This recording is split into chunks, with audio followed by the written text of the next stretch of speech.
সজনে ডাঁটা উচ্চ ফাইবার সমৃদ্ধ খাবার যা মানবদেহের জন্য অত্যন্ত কার্যকরী। হ্যালো এভরিওয়ান, আসসালামু আলাইকুম। আজকে আমি রান্না করব সজনে ডাঁটার সবথেকে সহজ এবং মজার রেসিপি, সজনে ডাঁটা দিয়ে মসুর ডাল। এইভাবে মসুর ডাল দিয়ে সজনে ডাঁটা রান্না করলে দুর্দান্ত একটা রেসিপি হয়।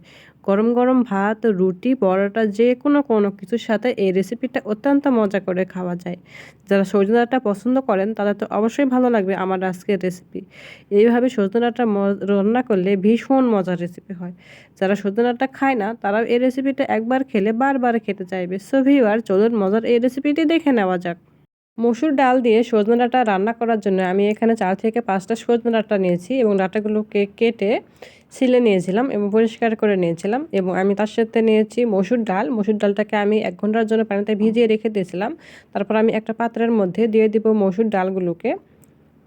মসুর ডালটা দেওয়া হয়ে গেলে তখন আমি দিয়ে দিব 6 থেকে 7টা কাঁচামরিচ দিয়েছি এবং দিব কিছু পেঁয়াজ কুচি এবং তার সাথে দিয়ে দিব রসুন কুচি, দিয়ে দিব পরিমাণ মতো লবণ এবং তার সাথে দিয়ে দিব হলুদ এবং তার সাথে দিয়ে দিব ভাজা ধনিয়া গুঁড়া এবং জিরার গুঁড়া।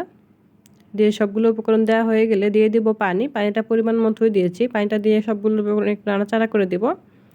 তারপর ঢাকনা দিয়ে সেদ্ধ করে নেব। প্রায় 10 মিনিটের মতো ঢাকনা দিয়ে সেদ্ধ করে নিয়েছি। ফিরে আসছি 10 মিনিট পরে। 10 মিনিট পরে দেখে নিয়েছি যে ডালটা অনেকটাই সেদ্ধ হয়ে গিয়েছে। ডালটা যখন পুরোপুরিভাবে সেদ্ধ হয়ে আসবে তখন আমি একটা ডাল ঘুটুনির সাহায্যে ডালটাকে খুব ভালো করে ম্যাশ করে নিব। ডালটা ম্যাশ করে নেওয়া হয়ে গেলে দেখতেই পাচ্ছেন ডালটা কতটা ঘন হয়ে আসবে। এ পর্যায়ে আমি দিয়ে দিব সজনে ডাঁটা। আর এই সময় সজনে ডাঁটাটা দিলে পারফেক্টভাবে সেদ্ধ হয়, খেতেও মজা লাগে। সজনে ডাঁটাটা দিয়ে আর আমি ঢাকনা দিব না। ঢাকনা না দিয়ে আবারও আমি 10 মিনিটের মতো সজনে ডাঁটাগুলোকে জাল করে নেব। 10 মিনিট জাল করে নেওয়ার পর দেখা যাবে যে সজনে ডাঁটাটা অনেকটাই নরম হয়ে আসবে। এই পর্যায়ে আমি দিয়ে দিব টমেটো কুচি। টমেটো দিয়ে আবারও আমি 5 মিনিটের মতো রান্না করে নেব, যাতে টমেটোটা খুব ভালোভাবে সেদ্ধ হয়ে আসে এবং সজনে ডাঁটাগুলো একেবারে পারফেক্টভাবে সেদ্ধ হয়ে আসে। তারপরে আমি দেখে নিয়েছিলাম সজনে ডাঁটাগুলোকে সেদ্ধ হয়েছে কিনা। সজনে ডাঁটা অনেকটাই সেদ্ধ হয়ে এসেছিল। এই পর্যায়ে আমি নামানোর আগে দিয়ে দেব ধনিয়া পাতা। তারপর আমি দিয়ে দেব আবারও একটা ফ্রাই প্যান নিয়েছি পেঁয়াজ কুচি এবং দিয়ে দেব রসুন কুচি। দিয়ে খুব ভালো করে ভেজে নেব। পেঁয়াজটাকে বেরেস্তা আকারে ভেজে নেব। পেঁয়াজটা যখন বেরেস্তা হয়ে যাবে তখন আমি যে আগে থেকে রান্না করে নিয়েছি মসুর ডাল দিয়ে সজনে ডাঁটা, সেই সজনে ডাঁটার ঝোলের মধ্যে দিয়ে দিব।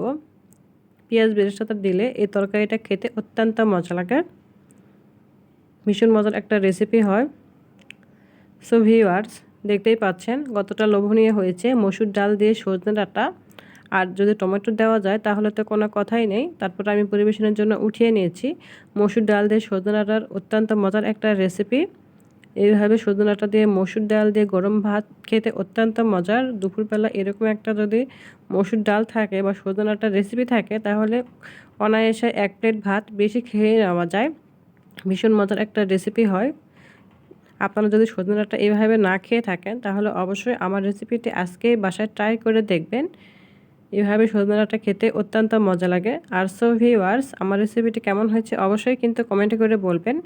আর আমার রেসিপিটি যদি ভালো লেগে থাকে তাহলে অবশ্যই আমার চ্যানেলটাকে সাবস্ক্রাইব করবেন এবং তার সাথে সাথে পাশে থাকা বেল আইকনটিও বাজিয়ে দিবেন, যাতে আমার চ্যানেলের সবগুলো ভিডিও সবার আগে আপনার কাছে চলে যায়।